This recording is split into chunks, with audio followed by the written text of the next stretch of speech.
Oke, Assalamualaikum warahmatullahi wabarakatuh.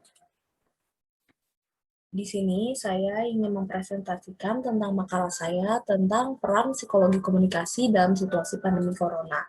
Yang pertama, kenalkan nama saya Dinda Fatnisa Apnian Samirat dengan nomor induk mahasiswa 172 4090199 di mata kuliah Psikologi Komunikasi, waktu dan kuliah hari Sabtu jam 10.20 hingga 12 siang dengan dosen Ibu Dr. Frida Medina Hayu Putri, MPSI, PSI. Jadi yang pertama, di sini ada prolog. Pada awal 2020, berita dan informasi tentang wabah COVID-19 menjadi incaran masyarakat sebagai sumber rujukan informasi tentang pandemi ini. Maka, setiap kata yang dipilih dalam berkomunikasi massa menjadi hal yang penting. Peran psikologi komunikasi. Psikologi komunikasi sangat berpengaruh dalam proses penyampaian pesan. Efektivitas komunikasi yang dibangun juga merupakan hal yang menarik untuk dikaitkan dengan situasi.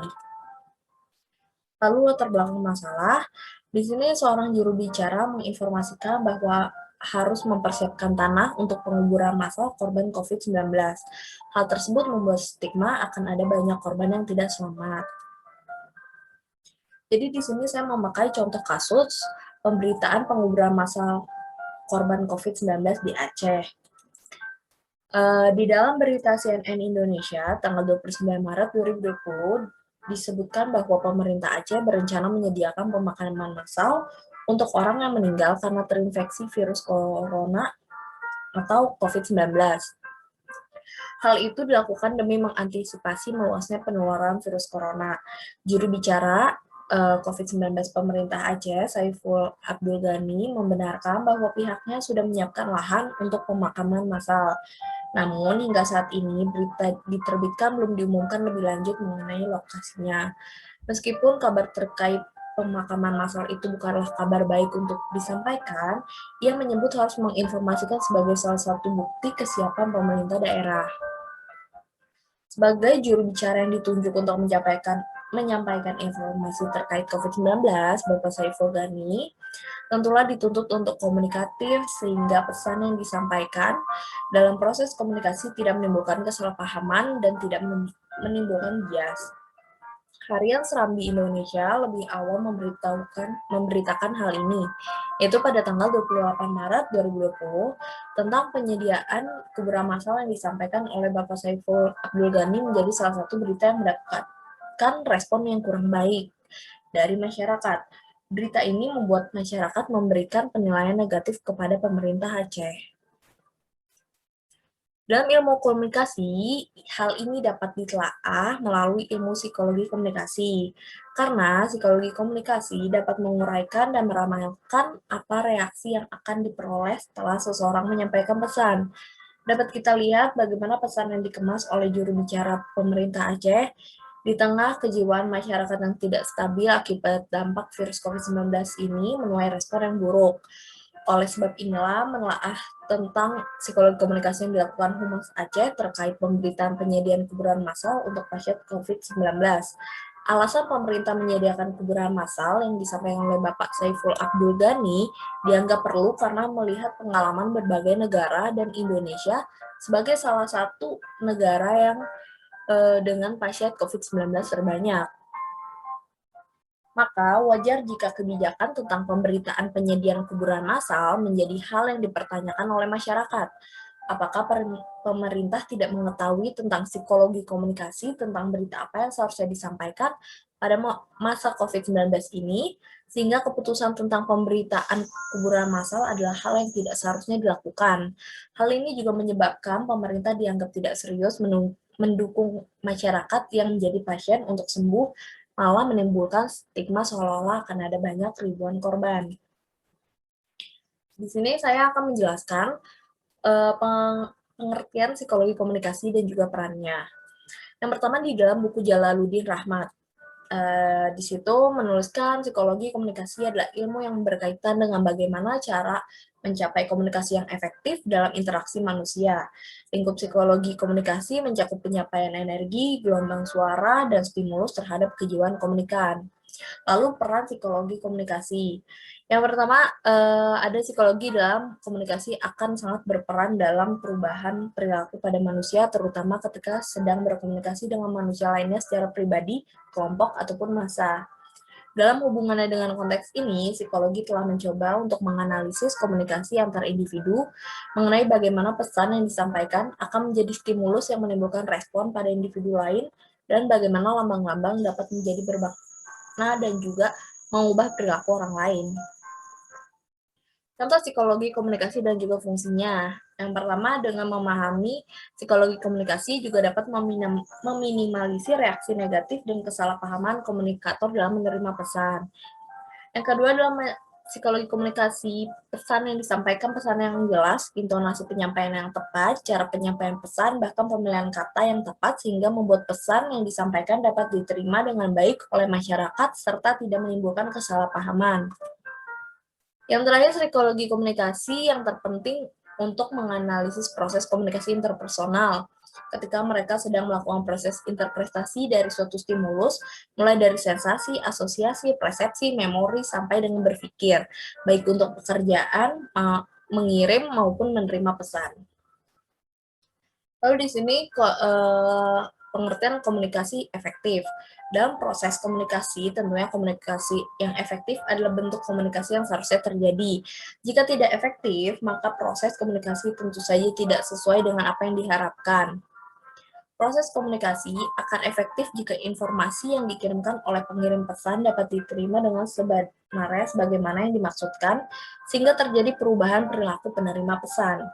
Hal ini yang menyebabkan konten pesan komunikasi menjadi sesuatu hal yang perlu diperhatikan dan dikemas dengan baik, sehingga tidak menimbulkan bias bagi si penerima pesan. Pendapat lain menegaskan bahwa komunikasi akan menjadi efektif bila memperhatikan 5 prinsip. Yang pertama, atau yang disingkat dengan REACH, yaitu yang pertama adalah respect atau menghormati, yang kedua adalah empati atau berempati, yang ketiga ada audible atau dapat didengar, yang keempat clarity atau kejelasan dan juga keterbukaan, yang kelima adalah humble atau rendah hati. Lalu di sini ada psikologi komunikasi menurut ahli. Di sini ada foto tokohnya yaitu Aristoteles. Aristoteles merumuskan retorika sebagai bidang studi yang meliputi semua sarana persuasi yang mungkin dapat diperoleh dan selanjutnya menskematiskan saran itu di bawah rubrik etos, patos, dan logos secara luas. Aristoteles telah melihat jauh ke depan bahwa pengadaptasian diri memerlukan pemilihan strategi di antara sarana persuasi yang ada agar dapat diperoleh dampak persuasi yang diharapkan. Aristoteles bersama Cicero, seorang bahasa Romawi, telah menyusun aturan retorika yang terbagi dalam 5 unsur dasar. Yang pertama, ada invasi atau urutan argumentasi. Yang kedua, ada disposisi atau pengorganisasian dan juga pengaturan ide. Yang ketiga, elokasi atau gaya bahasa atau pemilihan kata yang dipergunakan untuk mengekspresikan ide. Yang keempat ada memori atau ingatan. Dan yang terakhir, cara mengucapkan kata, yaitu dengan cara menyajikannya. Lalu konsepsi psikologi tentang manusia. Nah, ini adalah teori psikoanalisis. Tokoh dari teori ini adalah Sigmund Freud. Menurut teori ini, perilaku manusia merupakan hasil interaksi dari 3 subsistem dalam kepribadian manusia, yaitu id, ego, dan juga superego. Nah, id ini adalah bagian kepribadian yang menyimpan dorongan-dorongan biologis manusia. Id merupakan pusat insting atau pusat hawa nafsu. Contoh id dalam situasi pandemi corona menurut saya adalah seseorang yang tidak mematuhi protokol kesehatan dengan alasan tidak suka atau tidak percaya dengan adanya virus COVID-19 ini. Jadi, misalnya orang itu tidak mau memakai masker hanya dengan alasan pengap, tidak nyaman, dan lain sebagainya. Lalu selanjutnya di sini adalah ego. Ego adalah subsistem yang berfungsi menjembatani tuntutan id dengan realitas dunia luar. Ego menjadi penengah antara dorongan-dorongan hewani manusia dengan pertimbangan rasional dan realistik. Contoh ego dalam situasi pandemi corona ini adalah seseorang yang akhirnya mau mematuhi protokol kesehatan dan anjuran-anjuran dari pemerintah demi keselamatan dan juga kesehatan bersama. Jadi kalau tadi di IT dia tidak mau memakai masker hanya dengan alasan tidak nyaman, pengap, dan segala macam, tapi pada saat di ego dia sudah mau memakai masker karena memang ya ini anjuran yang harus kita patuhi gitu. Lalu ada Suprego. Suprego itu menyerap norma-norma sosial dan juga kultural masyarakat. Suprego dapat disebut sebagai hati nurani dan sebagai pengawas kepribadian. Contoh Suprego dalam situasi pandemi corona ini adalah seseorang yang menyadari bahwa anjuran-anjuran dari WHO ataupun pemerintah itu demi kebaikan bersama dan demi menurunkan kasus corona. Seseorang tersebut sudah mengerti bahwa ada virus berbahaya yang harus dihindari dengan cara mematuhi protokol kesehatan. Jadi di super ego ini orang itu udah sadar kalau memang anjuran-anjuran ini, perintah-perintah itu tuh harus banget kita patuhi dan juga harus kita lakukan. Jadi kita sudah mengerti gitu kalau emang ini untuk kesehatan, untuk kesehatan bersama dan juga demi menurunkan kasus corona di negara kita dan juga di semuanya gitu.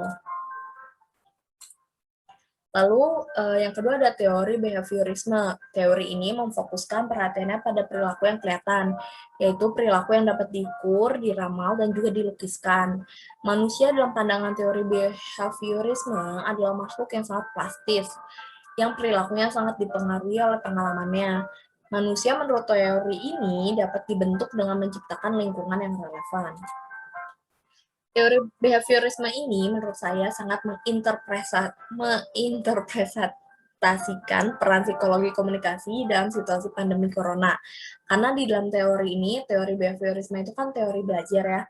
Jadi masyarakat itu belajar hal yang baru atau yang sekarang disebut new normal. Jadi masyarakat tuh udah bisa gitu beradaptasi dengan new normal ini, yang masyarakat tuh dihimbau untuk membawa hand sanitizer, harus menggunakan masker, mencuci tangan, menjaga jarak, terus bawa pembersih tangan lainnya gitu kan. Hal itu sudah menjadi kebiasaan masyarakat kurang lebih 1 tahun ya, benar-benar sudah 1 tahun dari awal corona masuk itu di awal 2020. Jadi perilaku masyarakat sudah berbeda dari tahun-tahun sebelumnya, itu dikarenakan anjuran dari WHO dan juga pemerintah untuk mencegah virus COVID-19. Dengan anjuran-anjuran yang diberikan WHO dan pemerintah setempat, masyarakat jadi belajar dan juga akhirnya menerapkan hal yang baru. Lalu yang terakhir di sini ada teori psikologi kognitif. Maksud saya ini bukan teori, ini teori yang ketiga, maaf salah, bukan teori yang terakhir. Ini psikologi kognitif menempatkan manusia sebagai makhluk yang bereaksi secara aktif terhadap lingkungan, yaitu dengan cara berpikir. Manusia berusaha memahami lingkungan yang dihadapi dan meresponnya dengan pikiran yang dimilikinya. Contoh teori kognitif dalam situasi pandemi corona adalah seseorang yang terus berpikir apakah virus COVID-19 ini betul adanya atau tidak, atau dia suka membuat konspirasi sendiri dalam otaknya, terus berpikir apakah ada yang dibalik virus ini gitu. Jadi namanya manusia kita pasti akan terus berpikir gitu kan. Jadi situasi yang kita hadapi kan ini ada virus gitu. Tapi pasti pikiran kita tuh banyak banget pemikiran-pemikiran lain kayak contohnya itu yang membuat konspirasi dan juga mikir apakah virus ini benar adanya dan lain sebagainya. Lalu yang terakhir di sini ada teori psikologi humanistik. Psikologi humanistik memandang manusia sebagai eksistensi yang positif dan menentukan. Manusia dipandang sebagai makhluk yang unik, yang memiliki cinta, kreativitas, nilai, dan makna, serta pertumbuhan pribadi. Contoh teori humanistik dalam situasi pandemi corona adalah seseorang yang percaya dengan virus COVID-19 dan mulai menjaga kesehatan dirinya, keluarganya, dan juga orang sekitar. Dia senantiasa menjaga kesehatannya karena kebutuhan untuk merasa aman bahwa dirinya sehat. Hal ini menginterpretasikan teori hierarki aktualisasi diri dari Abraham Maslow yang berada di piramid kedua, yaitu rasa aman. Jadi ketika dia menjaga dirinya untuk tetap sehat, keluarga tetap sehat, itu dia sudah menginterpretasikan dari piramid kedua dari Abraham Maslow itu, teori Abraham Maslow itu, yaitu rasa aman. Jadi ketika dia sehat, dia pasti akan merasa aman. Oke, di sini penutupnya saya beri kesimpulan dan juga saran. Kesimpulan saya di sini, Bisa kita simpulkan bahwa peran psikologi komunikasi dalam situasi pandemi corona ini sangat penting, karena dengan komunikasi yang benar, masyarakat pun menjadi tenang dan mengerti serta dapat menerapkan arahan dengan baik. Komunikasi yang baik sangat perlu di saat pandemi seperti ini untuk meminimalisir miskomunikasi. Cara penyampaian berita, edukasi, dan anjuran pun perlu diperhatikan oleh pemerintah agar tidak membuat masyarakat menjadi semakin panik ataupun ketakutan. Seperti misalnya contoh kasus yang di Aceh tadi, seharusnya mungkin kalau jika ada pemberitaan tentang penguburan massal, hal itu seharusnya tidak perlu diberitakan pada awal-awal COVID ya, karena yang pasti kejiwaan masyarakat kan belum terlalu stabil saat itu. Jadi ketika ada berita itu jadi menggemparkan dan lain sebagainya. Kalaupun mau diberitakan, mungkin kata-katanya itu perlu diubah agar tidak menimbulkan stigma-stigma yang aneh gitu kan. Lalu saran saya di sini, selain kesimpulan yang tadi, saya juga memberikan saran kepada pembaca ataupun penonton yang di YouTube nanti agar dapat menerapkan kebiasaan-kebiasaan baru dalam pandemi COVID-19 ini, karena biar kasus corona turun, kita harus menerapkan kebiasaan-kebiasaan baru atau new normal ini. Lalu serta menjadi bijak dan melahap berita-berita yang beredar. Oke, sekian presentasi saya. Kurang lebihnya mohon maaf. Assalamualaikum warahmatullahi wabarakatuh.